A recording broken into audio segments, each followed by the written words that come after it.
إن الحمد لله نحمده ونستعينه ونستغفره ونعوذ بالله من شرور أنفسنا ومن سيئات أعمالنا من يهده الله فلا مضل له ومن يضلل فلا هادي له وأشهد أن لا إله إلا الله وحده لا شريك له وأشهد أن محمدا عبده ورسوله صلى الله عليه وعلى آله وصحبه وسلم تسليما كثيرا إلى يوم الدين. Əmmə ba'd. Əziz müsəlmanlar, hamınıza həmişə olduğu kimi Allahdan qorxmağı və Peyğəmbərimiz sallallahu aleyhi və səlləmin yolunu tutub getməyi nəsiyyət edirəm. Bu həyatda bu yoldan başqa nicat yolu yoxdur. Və bu yolda mömin əgər savadsız olarsa, onun imanının ona çox az bir faydası olacaq. Savad olmalıdır ki, bu həyatda nə cür yaşayacağını, həyatını nə cür quracağını biləsən. Bugün mən sizə bu həyatda müminin nə cür ruzu qazanacağı barədə danışacaq. Hamı çalışır, qarnına bir tikə çörək qazanır, əldə edir, yeyir, içir. Lakin əksəriyyət nə yediyinin, nə içdiyinin, qazandığını hansı yolla qazandığının fərqinə varmır. Qiyamət günü Peyğəmbər sallallahu aleyhi və səlləm deyir, hər bir kəs 4 şey barədə soruşulmayınca dayandığı yerindən tərpənməyəcək. O 4 şeydən ikisi ruzunu haradan qazanıb, hara xərcləməsidir. Quran-ı Kərimdə Allah Subhanahu taala buyurur ki, Allahu ləzi xaləqakum thumma razaqakum thumma yumitukum thumma yuhyikum. Sizi yaradan, sonra sizə ruzu verən, sonra sizi öldürəcək və nəhayət qiyamət günü dirildəcək məhz Allahdır. Allah.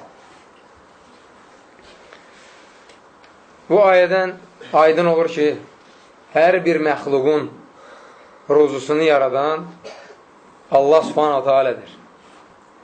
99 adından biri Ər-Rəzzaqdır. Biz ondan ruzu istədikdə bu adla ona müraciət edirik. Yə Ər-Rəzzaq deyə müraciət edirik. Ruzu dilədikdə. Və Allah Subhanahu Taala möminlərə halal ruzu qazanmağı, halal ruzudan yeməyi əmr edir.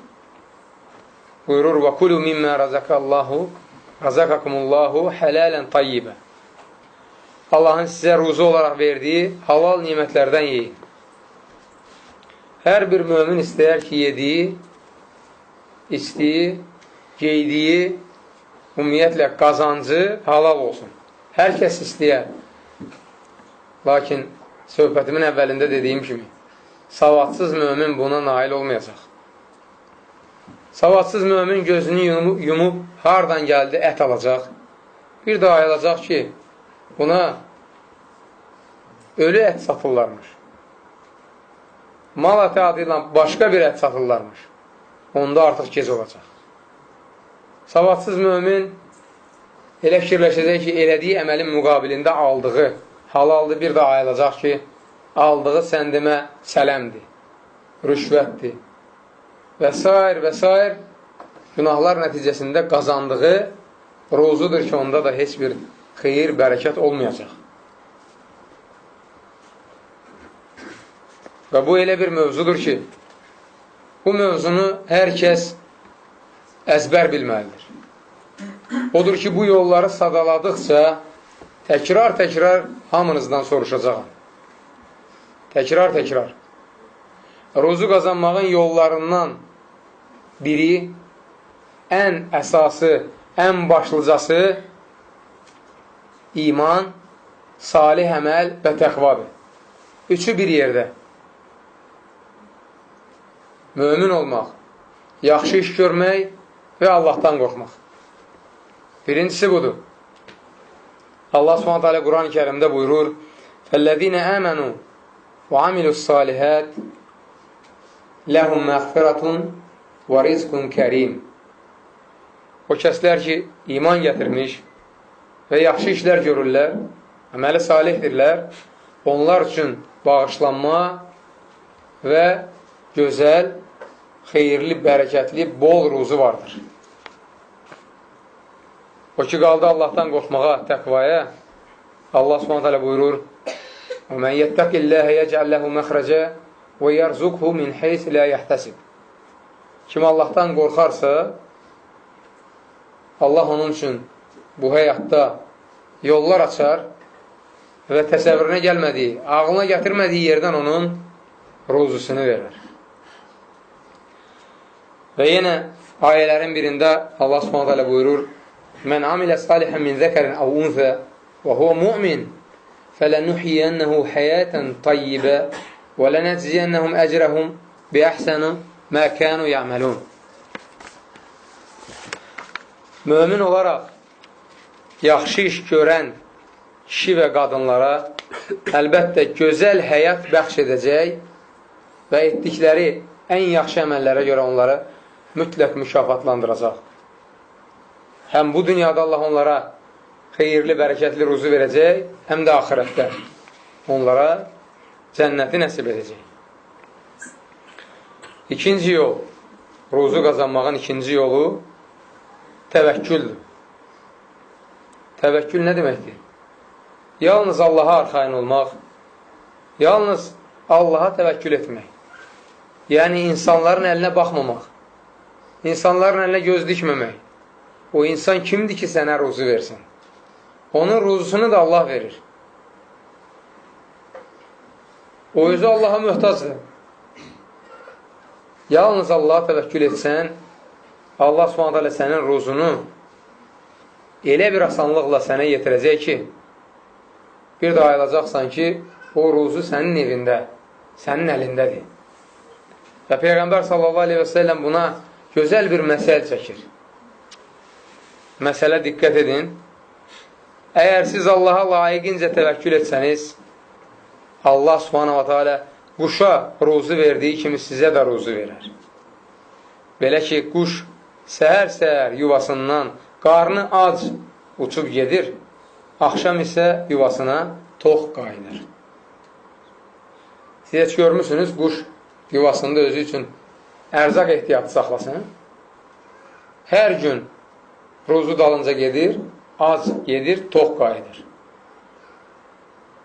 Qışda, qarlı günlərdə təsəvvür edin, hər tərəf ağappaq, quş nə bilir ki, haranı eşsə oradan onun ruzusu çıxacaq.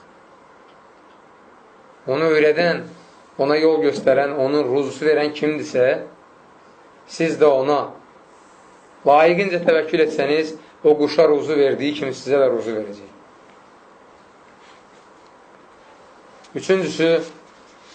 Üçüncü yol səbirdir. Səbir. Quran-ı Kərimdə Allah Subhanahu deyir: "İnnəmə yuvaffəs-sabiruna əcrahum biğeyri hisab." Yalnız səbr edənlərə mükafatları hesabsız veriləcəkdir. Ruzuları bol-bol, hesabsız veriləcəkdir.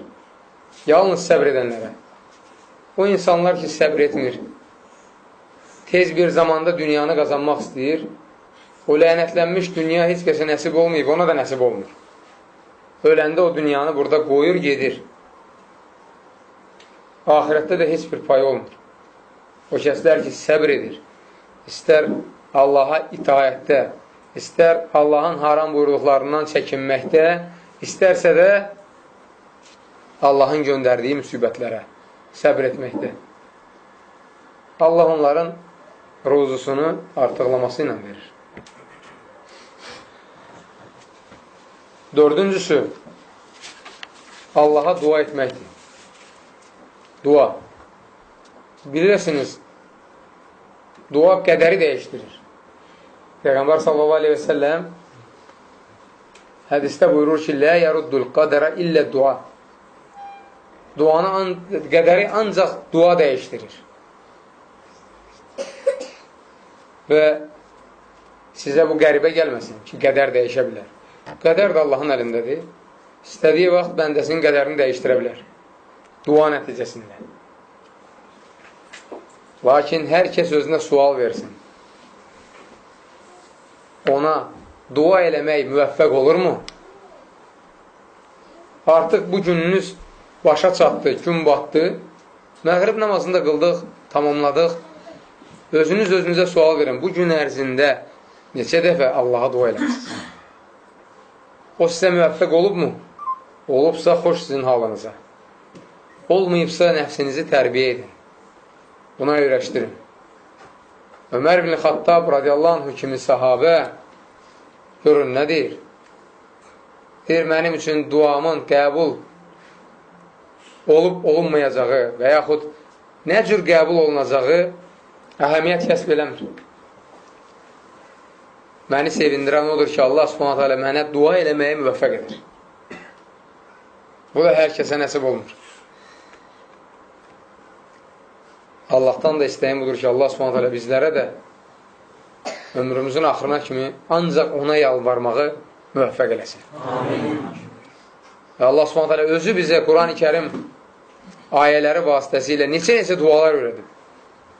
O dualardan ki, möminlərin əksəriyyəti qafildir.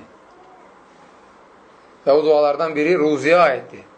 وَارْزُقْنَا وَأَنْتَ خَيْرُ الرَّازِقِينَ.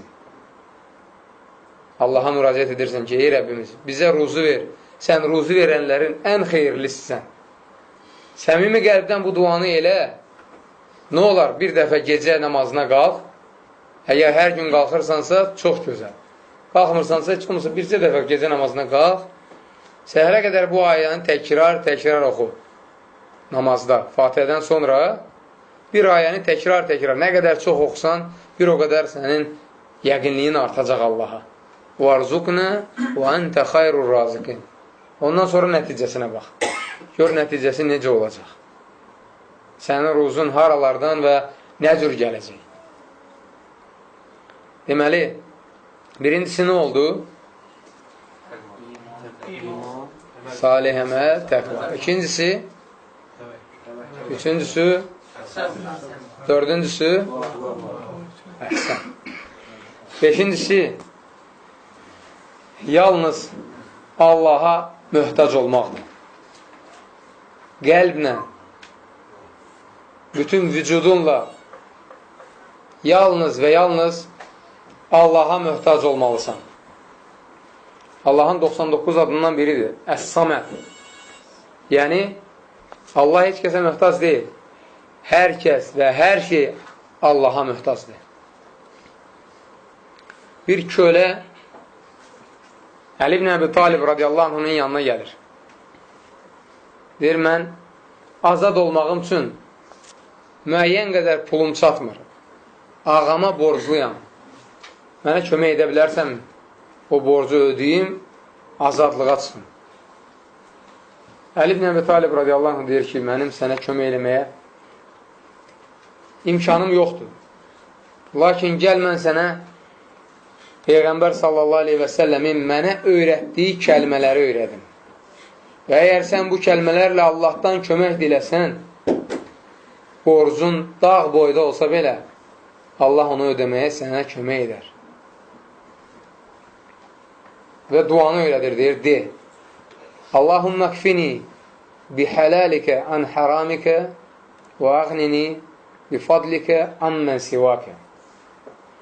Allahım, halal ruzun sayəsində məni haramlardan uzaq et və öz lütfün sayəsində məni başqalarına möhtac etmə.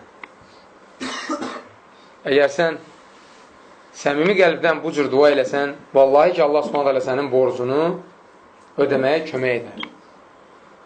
Lakin hərdən görürük ki, bəzi müsəlmanlar borc alır, Nəinki borcunu qaytarmaq, başqa var dövləti də, hətta özü də məhv olur.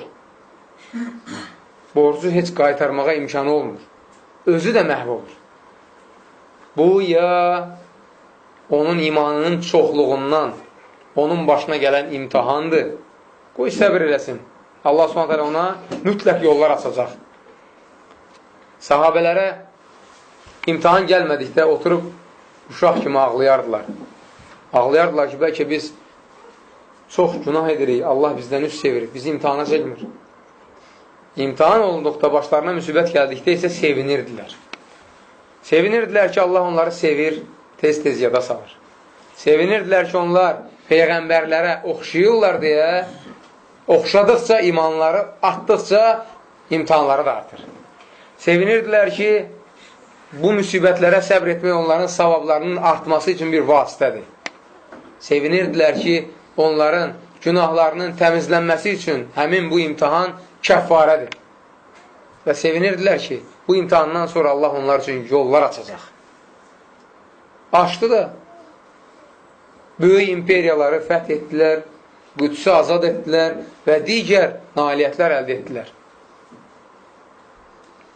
Lakin sonraki müsəlmanlar, o bədbəxt müsəlmanlar ki, biri o birisindən borc aldıqda artıq niyyətində qaytarmamaq olardı. Allah Subhanahu onları məhv elədi. Çünki Peyğəmbər sallallahu aleyhi və səlləm hədisdə, Səhih Buxaridə də hədis buyurur ki, insanların malını qaytarmamaq niyyəti ilə götürən kimsəni Allah Subhanahu məhv edər. Qaytarmamaq niyyəti ilə götürən kimsəni Allah Subhanahu məhv edər. 6-cı yol, halal ruzu qazanmağın yolu Allaha şükür etməkdir. Allah sənə halal ruzu verib, lakin hər dəfə şükür etdikcə, vallahi ki, Allah Subhanahu onu artıracaq. Onun xeyri, bərəkəti, hətta kəmiyyəti belə artacaq. Allah Subhanahu Quran-ı Kərimdə buyurur ki: "Və iz təəzzənə rabbukum la'in şəkərtum la'azidənnakum və la'in kəfərtum inna azabi leşədid." Rəbbiniz xəbər verir, buyurur ki, əgər şükür etsəniz, sizə olan lütfümü, nemətlərimi, ruzumu artıraram. Yox, əgər küfr etsəniz, bilin ki, əzabım şiddətlidir. Nankör olsanız, kiləylənsəniz ki, niyə azdır, niyə belədir, niyə elədir, Allah məhv edəcək sizi. Nankör olmamaq üçün də Peyğəmbər s.ə.v bizə elə bir gözəl qayda öyrədib ki, ona əməl etsək, ömrü boyu deyəcəyik ki, hər şey əladır, şükür, şükür, şükür Allaha. Hədisdə Rasulullah s.ə.v buyurur ki, özünüzdən yuxarı səviyyədə olanlara yox, aşağı səviyyədə olanlara baxın ki, Allahın sizə verdiyi nimətlərə şükür edəsiniz. Və ən çox əziyyətə qatlaşan kim olur? Peyğəmbərlər. Başına bir müsibət gəldikdə, sıxıntı içində olduqda Peyğəmbərin həyatına bax, bir dəfə götür onu oxu, vallahi ki, təsəlli tapacaqsan. Vallahi ki, təsəlli tapacaqsan. Buğda çörəyini, boyaq çörəyi əksəriyyət bəyənmir. Peyğəmbər s.ə.v isə heç elə bir çörək görməyib. Ruziyə şükür eləmək üçün özündən aşağı səviyyədə olanlara baxmalısan. 7-cisi, Allahdan bağışlanma diləmək və ona tövbə etməkdir. Allahdan bağışlanma diləmək və ona tövbə etmək. Peyğəmbər sallallahu aleyhi və səlləm gün ərzində neçə dəfə əstəğfirullah və atubu ileyh deyərdi? 70, bir rəvayətdə də 100. Rasulullah sallallahu aleyhi və səlləmin günahı var idi. Məsum idi. Allah subhanət hələ onun günahlarını bağışlamışdı. Peyğəmbər sallallahu aleyhi və səlləm bu duanı, bu zikirləri ümmətə öyrədirdi. Öyrədirdi ki, həm özlərinin günahlarına görə Allahdan bağışlanma deyəsinlər, daim pak olsunlar, tövbəli olsunlar və həm də ruzularının xeyir, bərəkəti artsın. Diqqət edin. Allah Subhanahu Quran-ı Kərimdə nə deyir? وَاَنْ اِسْتَغْفِرُوا رَبَّكُمْ ثُمَّ تُوبُوا لَيْهِ يُمَتِّعُكُمْ مَتَاعًا حَسَنًا Rəbbinizdən bağışlanma diləyin, sonra da ona tövbə edin ki, o sizə müəyyən olunmuş vaxta dək, yəni ölənə dək, əzəliniz satana dək, gözəl gün güzaran nəsib eləsin. Allahdan bağışlanma diləmək, tövbə etmək, təsəvvür edin, ruzunu artırır. 8-incisi, qohumlarla əlaqə saxlamaqdır. Qohumluq əlaqəsini qırmaq olmaz. Yoxsa başınıza böyük müsibətlər gələr. Yalnız istisnadır o haldır ki, sən qohumla əlaqə saxlamağa çalışırsan, o səndən qaçır, o səni evindən qovur, səninlə əlaqə saxlamaq istəmir. O halda artıq əlaqəni ondan kəsirsən. Buxarinin, rahiməhullahın səhiyində rəvayət edilmiş hədisdə Peyğəmbər s.ə.v demişdir. Qoy ruzusinin artmasını və ömrünün uzanmasını istəyən kəs qohumları ilə əlaqə saxlasın. Diqqət edirsinizmi? Ruzunun artmasını istəyirsənsə, qohumlarla əlaqə saxla. Rasulullah s.a.v. Əş'ariləri misal çəkir. Yəmən qəbiləsindən olan möminlər. Bir qəbilədir, qohum-əqrabadır, əksəriyyət. Görün nə deyir Peyğəmbər s.a.v. Deyir, əşarilərin ərzaq qıtlığı olduqda, yemək içməyi azaldıqda, hamısı bir yerə toplaşar, kimin nəyi varsa bir yerə yığar, sonra eyni qabla hamıya eyni miqdarda o ərzaqı bölüşdürərdilər. Həmin ərzaq əgər ayrı-ayrılıqda onlara bir ay bəs edərdisə, belə bölgüdən sonra, o mehribançılıqdan sonra o ərzaq onlara 6-7 ay bəs edərdi. Uzun müddət bəs edərdi. Peyğəmbər s.a.v. əşarilərin elədiyi bu işi, bu gözəl əməli döyüşlərin birində tətbiq edir. Sahabələr gəlib deyəndə ki, ya Rasulullah, ərzaqımız azalıb, əmr edir hamıya özündə olan xurmaları gətirib bir yerə yığsın. Xurmalar bir yerə yığıldıqdan sonra eyni qabla hamıya eyni dərəcədə xurmaları bölür və mənzil başına gedib çatana qədər bu ərzaq onlara bəs edir. İndi təsəvvür edin, hansısa bir xalq bu cürünə, bu sistemlə, Peyğəmbər s.ə.v-in öyrətdiyi bu sünnəyə əməl etsə, onların ruzusu, xeyir, bərəkətli olar, olmaz? Əlbəttə ki, olar. Mehribançılıq əsas amillərdən biridir ki, ruzunun artmasına səbəbdir. Demək, birinci nə oldu?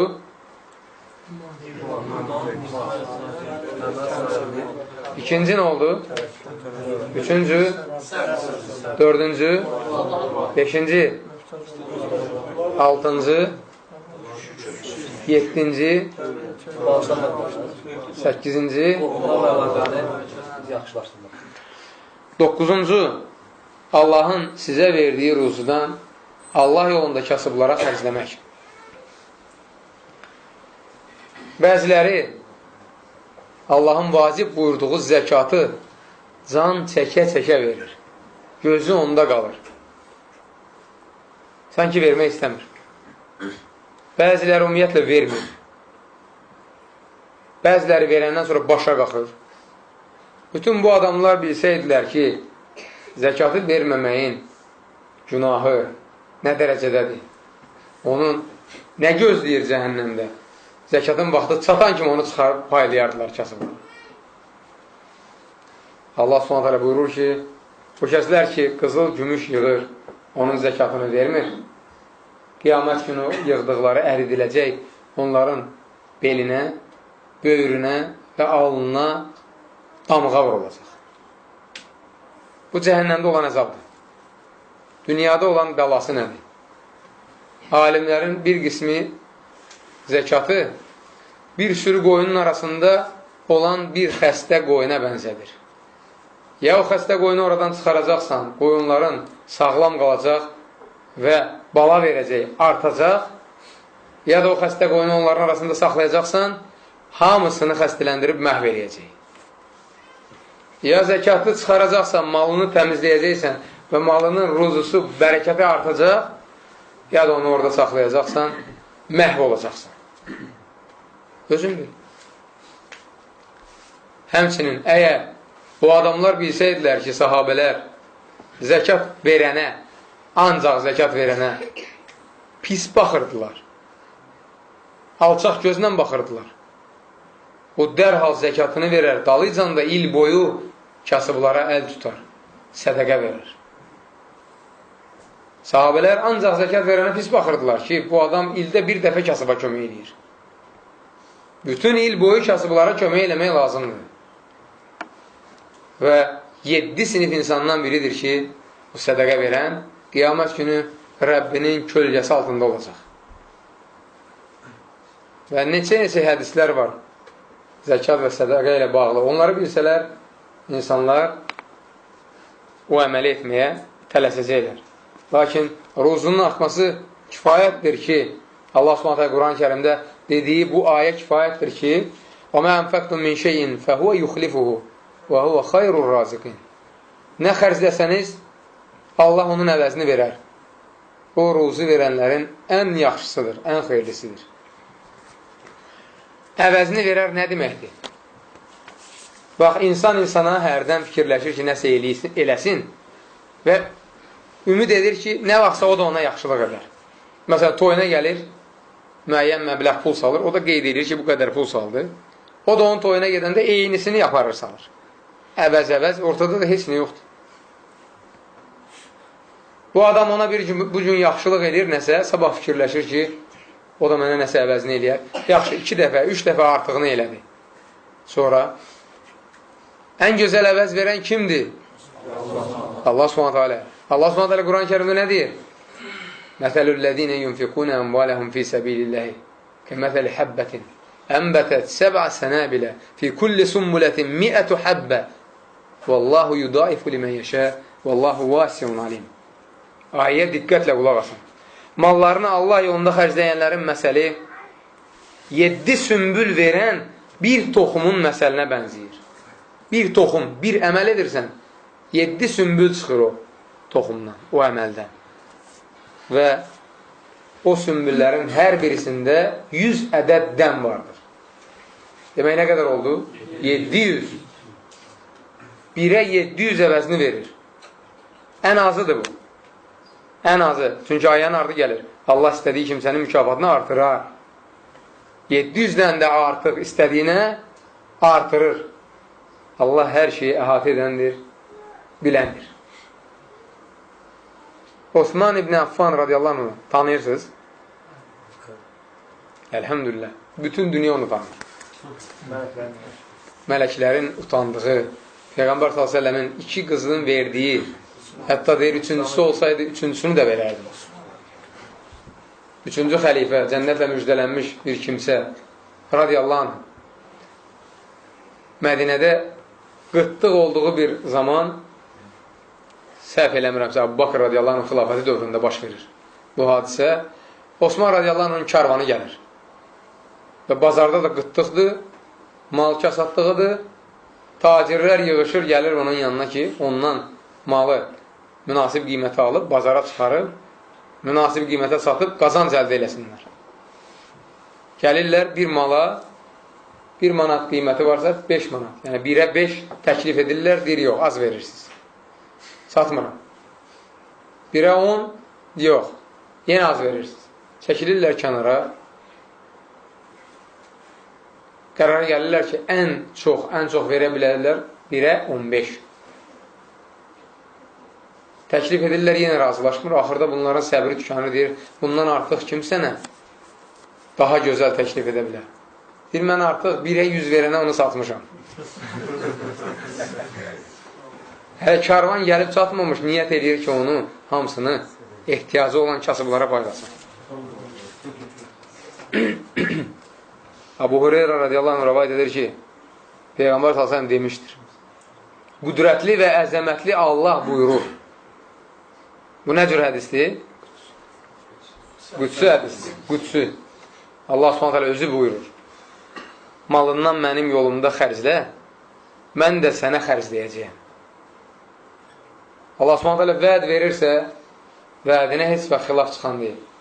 Malından onun yolunda xərcləyənlərin vallahi ki, Allah Subhanahu əvəzini verir. Xəsislik edənin malını isə gec-tez Allah Taala tələf edir. Hər səhər nə baş verdiyini dünyada bəlkə də 99% insanlar xəbərsiz, qafildir. Bilmirlər nə baş verdiyini. Lakin savadı olan, bayaq dediyim kimi, savadı olan mömin bilir ki, hər səhər nə baş verir. Hər səhər, Peyğəmbər s.ə.v deyir ki, hər səhər yer üzünə 2 mələk inir.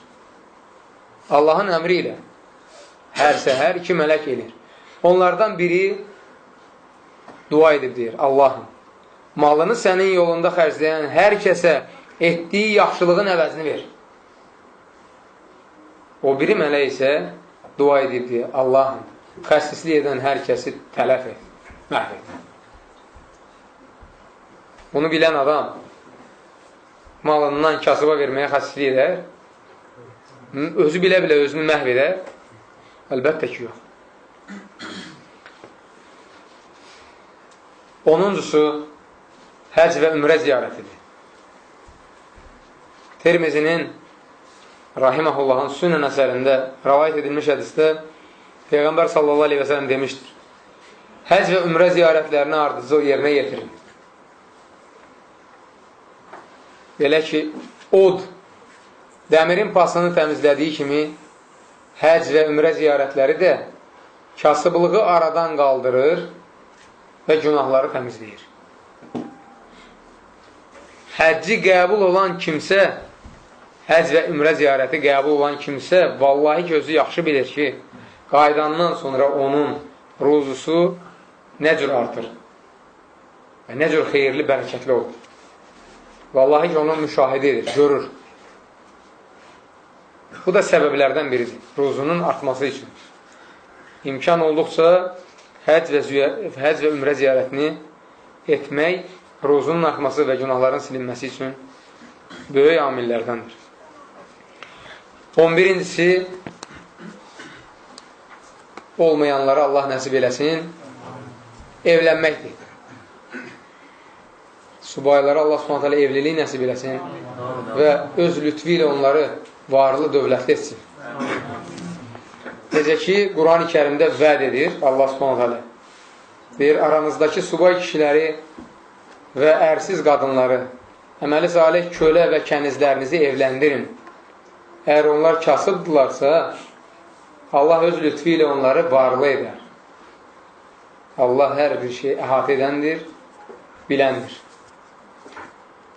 Görürsünüz, evlənmək ruzunun artmasına səbəbdir. Evləndikdən sonraki mərhələ gəlir.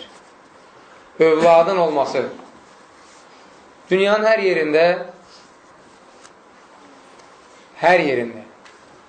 boşboğazlar, mən deyərdim ki, ağıldan kəm olanlar insanlar arasında təbliğat aparır. Və bunu son müasir dövrün dəbi hesab edir. Müasirliyi hesab edir ki, gərək qadının 2 övladı olsun. 2 övlad ona yetər. Bəziləri biri ilə kifayətlənir, bəziləri də ümumiyyətlə övlad istəmir. Evində balıq, quş, pişik və s. saxlayır. Təsəvvür edin, ən çox əgər 2 övladı varsa, valideyn öləndən sonra onun yerini bu övladlar tutur, elə deyil. Əgər o övladlardan biri uşaq ikən, cavan ikən ölərsə, deməli, 2 valideynin yerini bir övlad tutur. Az bir müddətdən sonra həmin xalq məhv olur. Demək, ən azı xalqın artması üçün, ümmətin artması üçün 3 övlad və ondan da artıq olmalıdır. Nəyə görə Peyğəmbər sallallahu aleyhi və sələm deyir ki, ərini çox sevən və ondan dünyaya çox uşaq gətirən qadınlarla evlənin. Sizin sayənizdə mən ümməti ən çox Peyğəmbər olan kimsə olacaq. Ümməti ən çox olan Peyğəmbər Məhəmməd s.ə.v olacaq. Ümmətinin sayı bilirsiniz nə qədər olacaq qiyamət günü? Cənnətdə 120 cərgə olacaq. Cərgənin də ucu bucağı Allah bilir, hara gedib çıxacaq. Və ondan 80-i Məhəmməd s.ə.v-in ümməti olacaq. Bu ümmətin sayını da müsəlmanlar artırır. O müsəlmanlar ki, fikirləşir, övladı nə ilə saxlayacam, nə ilə yedirdəcəm, necə böyüdəcəm, vay onların alına. Allah Subhanahu Quran-ı Kərimdə deyir ki, sizin də, onların da ruzusunu verən bizik.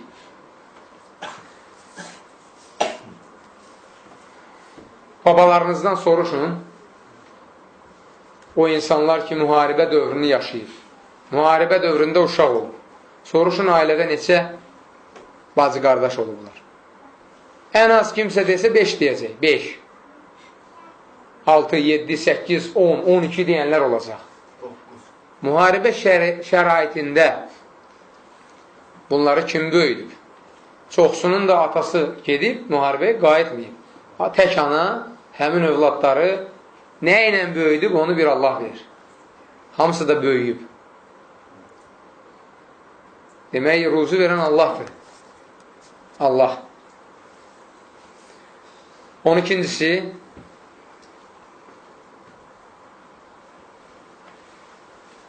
hicrət etməkdir.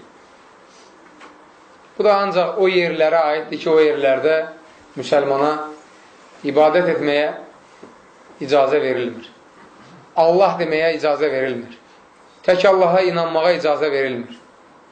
Yəni, məcbur edirlər səni ki, kafir olasan, müşrik olasan, o halda həmin diyarı tərk edirsən.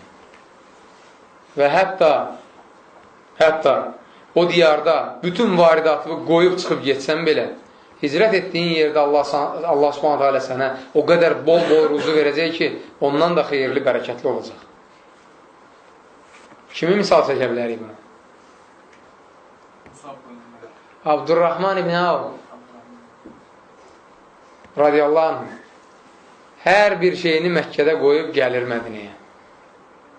Mədinə sakinlərindən, onunla qardaş olanlardan birisi sahabə, bir gəl evimin birini sənə verim, var dövlətimin yarısını sənə verim, nə istirsən sənə verim, deyir, yox, mənə bir dənə bazarın yerini göstər, bazarın yolunu. Bazarıqlı adam olur, gedir bazara, az bir müddətdə yaxşı qazanc əldə edir, sonra evlənir və var dövləti getdikcə artır. Ən varlı sahabələrdən birinə çevrilir.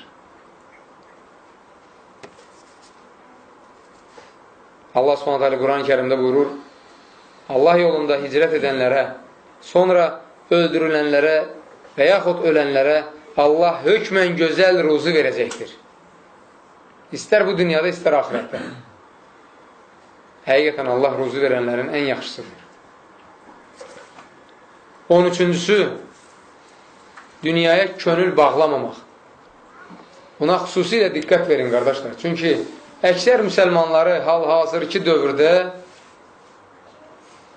haqq yoldan uzaqlaşdıran, bəzilərinə də ümumiyyətlə məhv edən, zəlalətə salan, dindən döndərən məhz dünyaya qəlblərini bağlamaq. Dünyadan istifadə etmək olar. Geniş evin olsun, rahat miniyin olsun, gözəl həyat yoldaşın, gözəl qonşun, yeməyin, içməyin, geyimin. Lakin qəlb ona bağlanmamalıdır.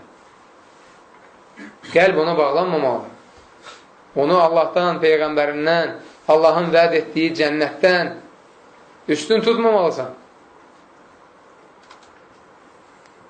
Peyğəmbər sallallahu aleyhi və səlləm hədisdə buyurur ki, kimin bu həyatda məqsədi, məramı, ahirəti qazanmaq olarsa, Allah onun varını qəlbinə yerləşdirər. Bu adam hər şeylə razı olur, hər şeyə şükr edər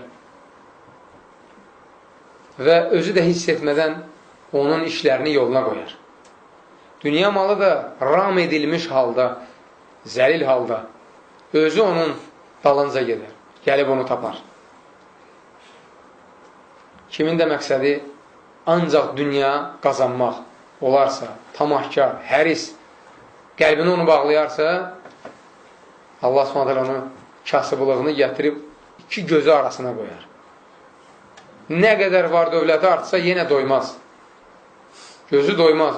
Uhud dağı boyda qızılı olsa yenə istəyər. Yenə olsa yenə istəyər. Ta qəbrə qoyulana dək. Qəbirdəki torpaq onun gözünü doydurar. Və Allah onun işlərini dolaşığa salar. Necə ki, tarix boyu bəzi müsəlman padişahlarının işlərini dolaşığa salıb, məhv etmir. Sonda dünya malından ona ancaq və ancaq qədərinə yazılanı çatar. Görürsünüz, dünya malına qəlbi bağlamağın heç bir faydası yoxdur. Və kim qəlbini dünya malına bağlayarsa, Allah ondan üst çevirər.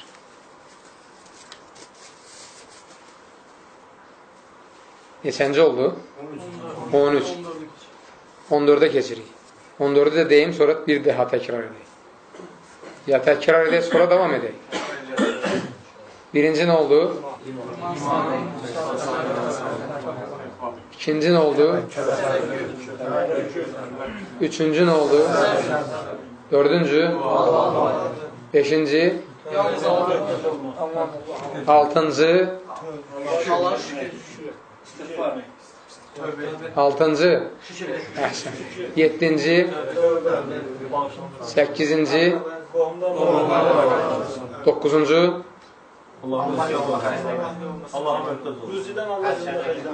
Onuncu? 11? 12? Oxuyursan orada, ha? Deyirəm, necə hamısına yaxşı cavab verirsən. 12-ci nə oldu? 12 izzət. 13? 14? Hələ deməmişəm.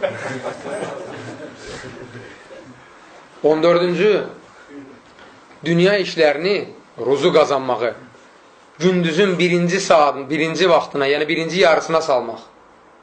Sübh namazından sonra işlərini gör. Zöhrədək. Əsas işlərini o vaxta sal. O vaxt bərəkətli vaxtdır. Vallahi ki, bərəkətli vaxtdır. Çünki Allahın Peyğəmbəri sallallahu aleyhi və sələm dua edir. Deyir, Allahümmə bərik li ümməti fi bukurihə. Allahım, ümmətimin gündüzünün əvvəlində gördüyü işlərinə bərəkət ver. İbn-i Qeym rahiməhullah deyir ki, Peyğəmbər sallallahu aleyhi və səlləm bu cür dua edir ümməti üçün. Çünki həmin vaxt Allahın bəndələrinə verdiyi ruzu bəndələr arasında paylaşdırılır. Rasulullah sallallahu aleyhi və səlləm harasa bir nümayəndə və ya ordu göndərdikdə həmişə onu gündüzün əvvəlində göndərərdi. İbn Abbas radiyallahu anhümədən rəvayət edilir, bir gün görür ki, oğlu sübh namazından sonra yatıb, yaxınlaşır onu oyadır, deyir, qalx, ruzunun paylaşdırıldığı vaxt yatırsan, sübh namazından zöhrədək. Öz təcrübəmdən sizə deyə bilərəm. O kitablarımı ki, sübh namazından zöhrədək tərcümə etmişəm, az bir zaman ərzində onu ərsəyə gətirmişəm, tamamlamışam. O işlərimi ki, başqa dünya işlərimi, sübh namazından zöhr namazına qədər salıb, tərcüməni axşama salmışam, o tərcümə uzanıb. İbn-i Qeym, rahiməhullah, Zadul Məəd əsərində deyir ki, gündüz vaxtı yatmaq 3 qismə bölünür. Biri əxlaqdandır, ikincisi ziyana uğramaqdır, üçüncüsü isə axmaqlıqdır. Əxlaq, Rasulullah sallallahu aleyhi və sələmin yatdığı vaxt yatmaqdır. Ona qaylülə deyilir. Zöhrə yaxın 1 saat, saat yarım, 2 saat dincəlmək və ya zöhrdən biraz sonra dincəlmək. İkincisi, ziyana uğramaq bayaq dediyim vaxtdır. Sübhdən sonra yatırsan və ziyana uğrayırsan, bərəkətli vaxtı itirirsən. Üçüncüsü, əsrdən sonra məğribədək bu arada olan vaxtda yatmaq. Sələflər, İbn-i Qeym Rahiməhullah deyir ki, sələflər deyərdilər, kim əsrdən sonra yatsa, oyananda dəli olarsa, həqiqi mənada, məcnun, dəli olarsa, özündən başqa heç kəsi qınamasın. Dəli olmaq ehtimalı var.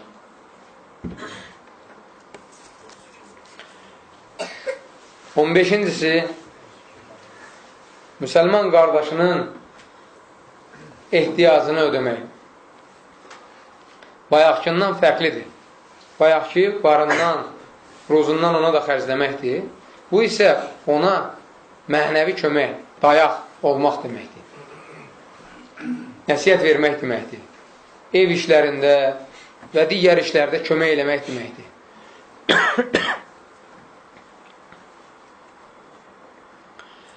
Peyğəmbər sallallahu aleyhi və sələm deyir, kim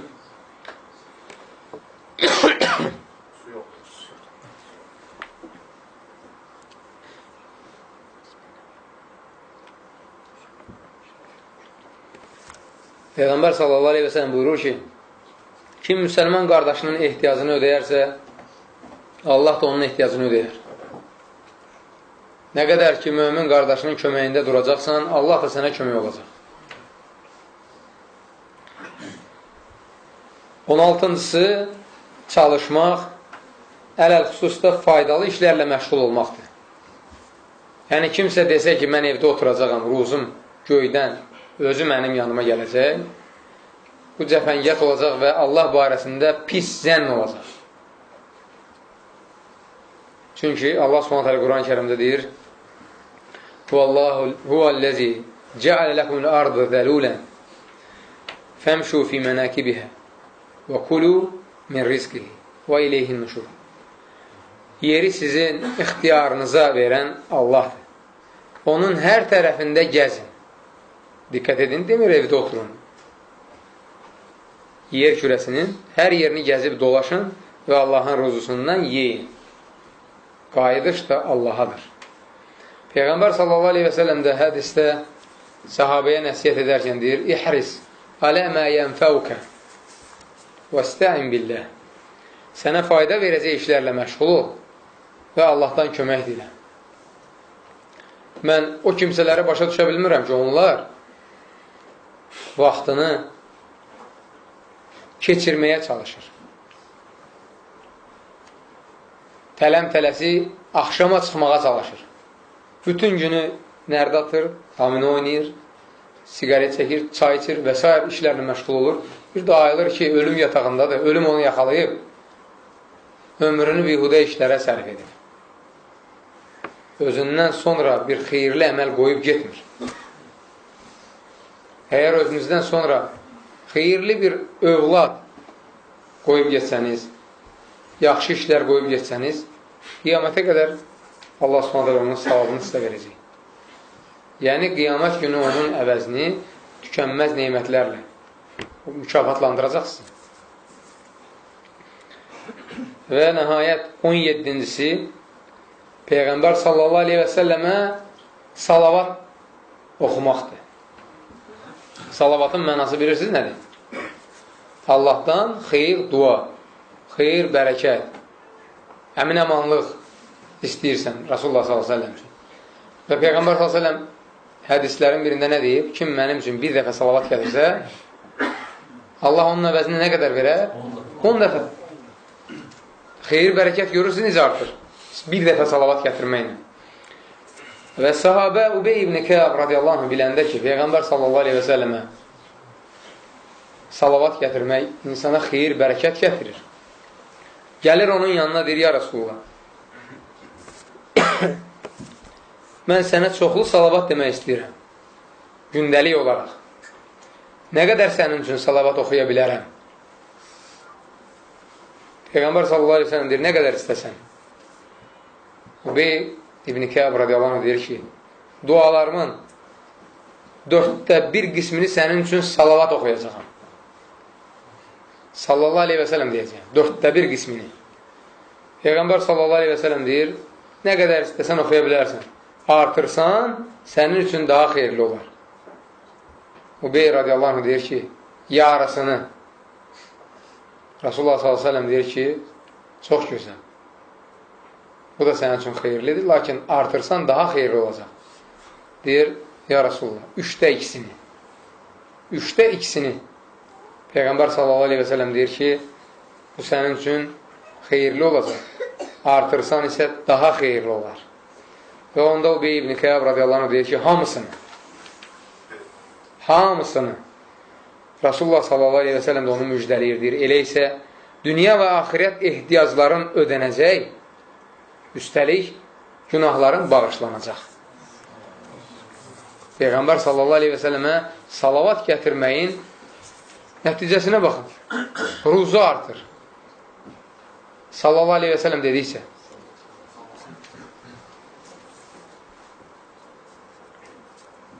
Təkrar edək bir daha bu 17 ruzu qazanmağın yollarını. Sonra da Allahdan dua edib yalvaraq ki, bizə verdiyi ruzunu xeyirli, bərəkətli etsin. Birincisi nə oldu? Ən asanı budur. Hamının yadında qalır. Dəftərlərinizi, kitablarınızı xahiş edirəm, bağlayın. Elmə xəyanət eləməyin. Əzbər bilirsinizsə deyin, bilmirsinizsə bu eyib deyil. Əzbərləyərsiniz. Birincisi oldu iman, əməli salih və təqva. İkincisi təvəkkül. Üçüncüsü səbir. Dördüncüsü beşincisi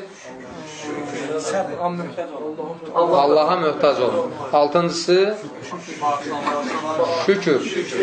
Yedincisi səkizincisi dokuzuncusu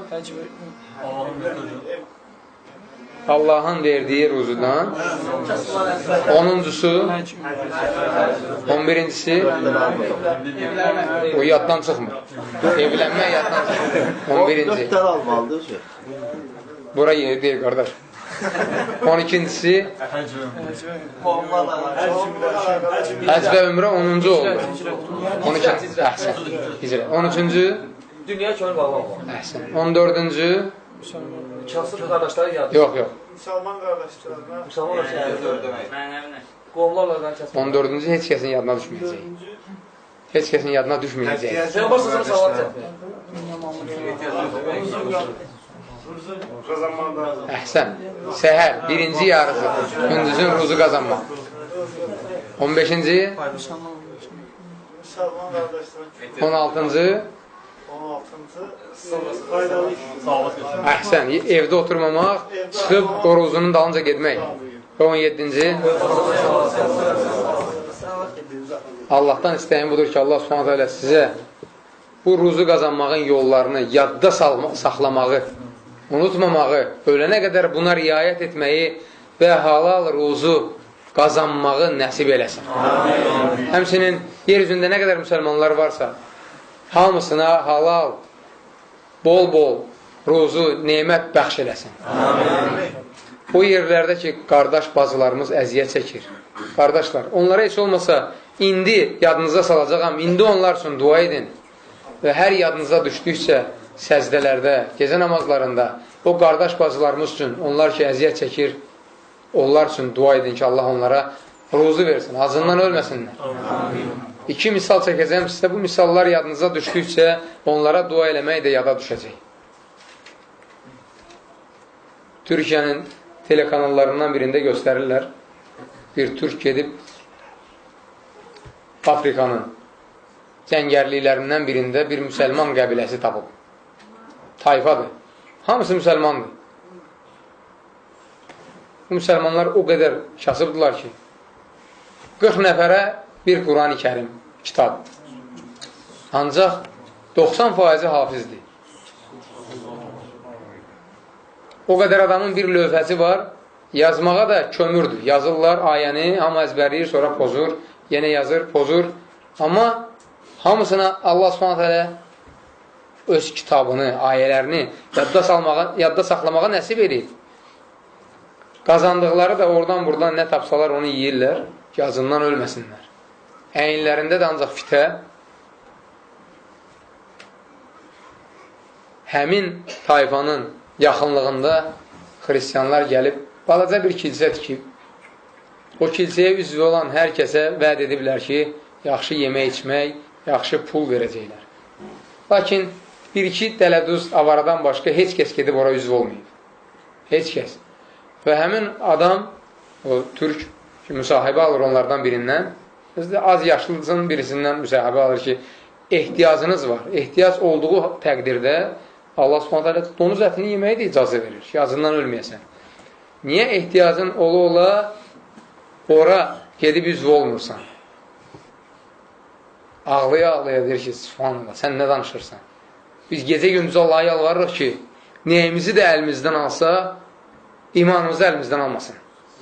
Yəni, nə cür imtihana çəksin bizi, dözərik, imanımıza dəyməsin. Bəli, elə hallar var ki, o halda acından ölmək daha üstündür. Artıq o halda o ayənin hökmü keçərli deyil ki, acından ölsən, donuz əti yeyə bilərsən. Çünki bütün ümmət sənə baxır.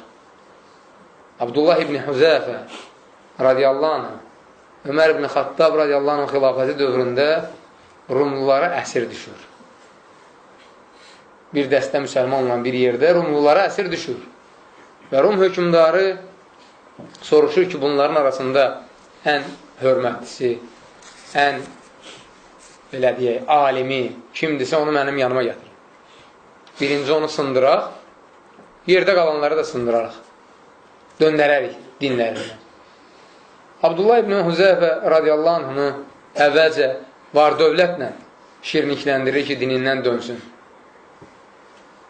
Abdullah ibn Hüzəfə radiyallahu anh deyir, məyər biz buna görə İslamı qəbul eləmişik ki, var dövlətə görə dinimizdən əl çəkək.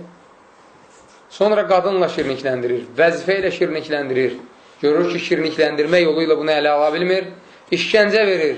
Gözünün qabağında sahabilərdən birini qaynar yağın içine atır. Məhv eləyir. Görür ki, xeyri yoxdur. Döndərə bilmir bunu. Halbuki zəruri halda bu adam dili ilə nəsə deyə bilər, inkar eləyə bilər. Dili ilə. Lakin elə bir məqamdır ki, hamı ona baxır. Sonraki nəsillər ondan danışacaq. Sonraki nəsillərə gözəl nümunə olsun deyə dinindən dönmür. Axırda padişah bezir, görür ki, bütün məmləkət bundan danışır ki, bir ərəbin əlində qalıb onu sındıra bilmir. Məqsədi olur ki, ancaq onu sındırsın, nə yoldan olursa olsun. Çağırır, axırda deyir ki, başımdan öp, səni azad edeyim. Abdullah ibn Hüzəfə radiyallahu anh deyir ki, razıyam bir şərtlə ki, hamımızı azad edəcəksən. Herakl razılaşır. Abdullah radiyallahu anh onun başından öpəndən sonra hamını azad edirlər. Ömər ibn Xattab radiyallahu anh yanına qayıdır və Ömər radiyallahu anh bu hadisədən xəbər tutduqda qalxır, birinci özü yaxınlaşır ona, başından öpür, sonra deyir ki, hər kəsin onun başından öpməsi vacibdir. Bu qədər müsəlmanları bir öpüşlə azad edir. Ancaq ona qədər onu sındıra bilmirdi. İndiki bəzi müsəlmanlar isə var dövlətin ancaq uzunu görəndə artıq deyir ki, qurban olun bu vadırda. Qarşısında səzdə eləməyə də hazıram. Ona görə də Peyğəmbər s.ə.v deyir ki, Təisə əbdüd-dinar, təisə əbdüd-dirhəm. Dinarın və dirhəmin qulu bədbəxt oldu. Beləsi bədbəxt olsun, canına düşən azar canından çıxmasın və ayağına batan tikanı çıxaran kimsə tapılmasın. Peyğəmbər s.ə.v-in bədduasıdır bu. Kim dünya malına könlünü bağlayacaqsa, onun əsiri olacaqsa, ondan canını qurtara bilməyəcək. Bəziləri də bir qadın görən kimi hayıl-mayıl olur. Bədbəxt insanlardır bunlar. Dinindən dönür və yaxud zəifləyir, imanı azalır və s. İkinci misal isə bu yaxınlarda ərəb telekanallarından birində alimlərdən birinə sual verilir. Alim elə sualı götürür oxumağa, birinci cümləni oxuyur, başlayır ağlamağa. Və sualı verir aparıcıya ki, aparıcı oxusun. Sual verən Somalidəki müsəlman qardaş və bacılarımızdır. Ramazan ayında sual göndəriblər şeyxə.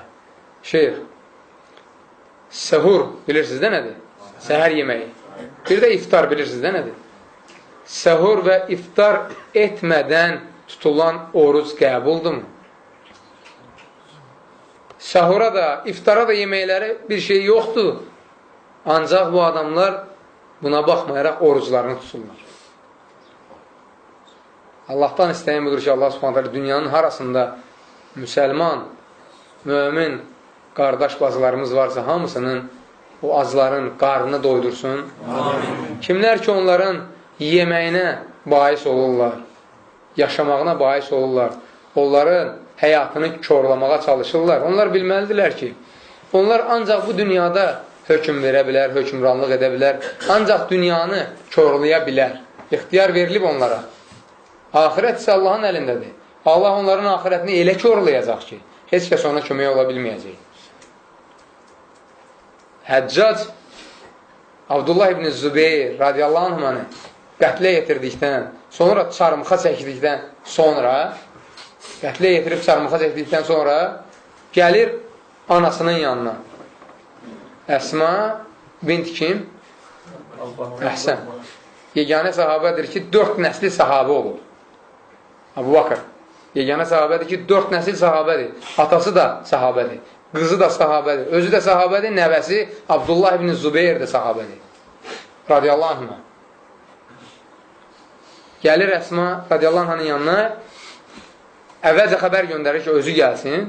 O da gəlmir. Deyir, əgər onun mənə bir sözü varsa, qoy özü gəlsin.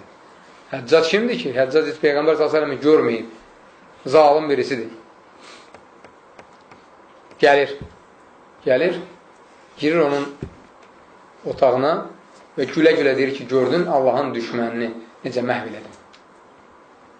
Abdullah ibn Zübeyir üçün deyir, subhanallah, radiyallahu anhına üçün. Əsma radiyallahu anhına da məğrur qadın olur. Allahdan başqa heç kəsdən qorxmur. Cavabında ona deyir ki, sən onun dünyasını körradın. O sənin ahirətini. Həccac başını salar aşağı, utanır, çıxıb gedir. Açın Taha surəsini oxuyun. Taha surəsində Allah s.ə.v. Musa aleyhissalamla Firon arasında olan hadisəni danışır. Yəni, xəbər verir. Xəbər verir ki, Firon seyirbazları yığır, gətirir Musa aleyhissalamı üstələmək üçün. Musa aleyhissalam onlara həqiqi möcüzə göstərir. Seyirbazlar başa düşəndə ki, bu həqiqətən möcüzədir, hamısı səcdəyə qapanır. Və deyir, biz Musanın və Harunun Rəbbinə iman gətirdik. Diqqət edin, subhanallah, Allahın hidayətinə baxın. Birinə, ikisinə yox, hamısına hidayət verir. Fironu cəzalandırmaq üçün, alçatmaq üçün. Halbuki Firon əvvəlcədən onlara vəzifə vəd etmişdi. Pul vəd etmişdi. Demişdi ki, əgər siz Musanı üstələsəz, sizə filan ənam, filan vəzifələri verəcəm. Bütün bu dünya malına baxmayaraq, qəlbini seyirbazlar o dünya malına bağlamır, vəzifəyə bağlamır. Allaha bağlayır. İman gətirir. Və Firon onları hədəliyəndə ki, sizin əllərinizi, ayaqlarınızı çarpazvarı kəstirib, xurma ağacının gövdəsindən astıracaqam. Diqqət edin, bu halda fikirləşə bilərdi ki, bir təhər bunun əzabından canımızı qurtarmaq üçün razılaşaq, Allaha küfr edək, sonra iman gətirərik. Yox. İman o qədər güclü olur onlarda ki, seyirbazlarda. İman o qədər güclü olur ki, deyirlər, nə eləyirsən elə? Sən ancaq bizim dünyamızı korlaya bilərsən. Bu dünyada hökm verə bilərsən. Ahirət isə Allaha aiddir. Və biz də Rəbbimizdən istəyirik ki, Allah subhanətələ bizim günahlarımızı bağışlayıb ahirətimizi versin. Amin. Onlar necə dua edirlərsə, biz də həmçinin Rəbbimizdən istəyirik ki, dünyada başımıza nə gəlirsə gəlsin, kimlər bizim dünyamızı korlayırsa korlasın, onlar heç nə əldə eləyən deyil.